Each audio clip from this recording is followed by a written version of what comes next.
terms of physical dimensions, both phones will take up similar space in your pocket, but if we pick one as our daily driver, then it would be the Vivo X21. It's slimmer and a lot lighter than the Oneplus 6, which makes it a lot more manageable when you use it.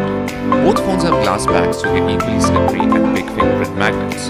The X21 also gets expandable storage, which the Oneplus 6 lacks.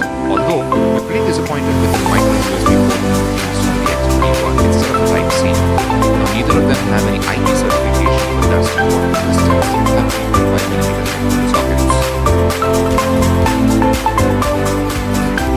The X21 and the Oneplus 6 both have exact same display sizes of 6.28 inches with AMOLED panels.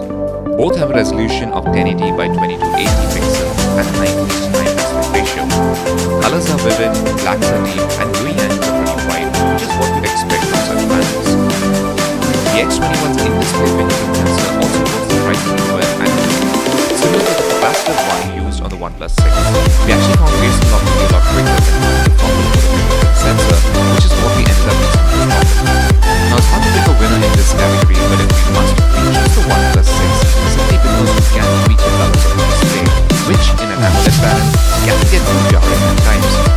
Sadly, the X21 lacks any provision for calibrating the screen, which is a bummer.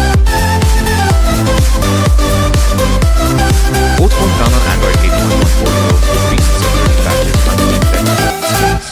Vivo sticks to its FunTouch OS, while OnePlus has Oxygen OS. Simply put, Oxygen OS any day over FunTouch OS for two main reasons.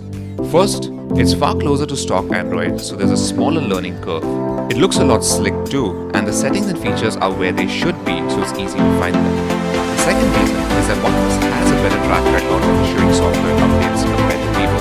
Although this second point might be debatable considering both phones are on Google's priority list for receiving Android beta, which means if all goes well, they should be among the first to get the Android update when it rolls out to the public later in the year.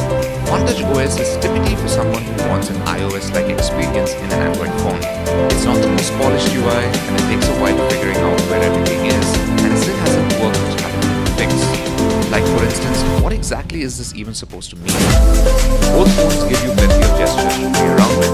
If you want, you can get rid of the navigation bar altogether for a pure gesture-based phone experience.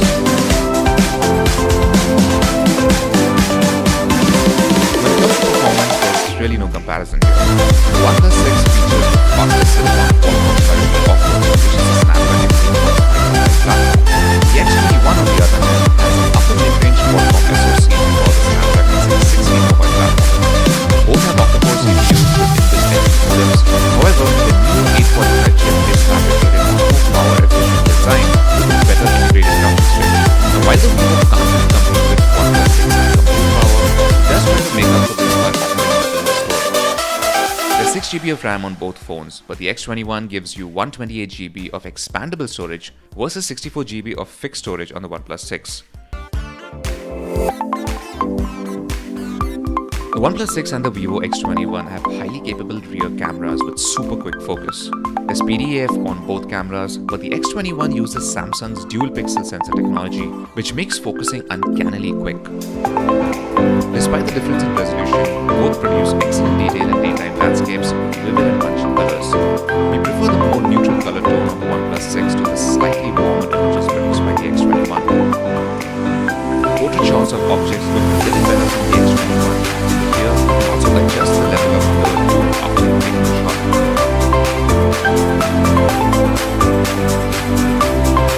In low light, the OnePlus 6 comes out ahead a bit, delivering slightly better shoot 4K video, but the OnePlus 6 can stabilize video at this resolution too, which the X21 cannot.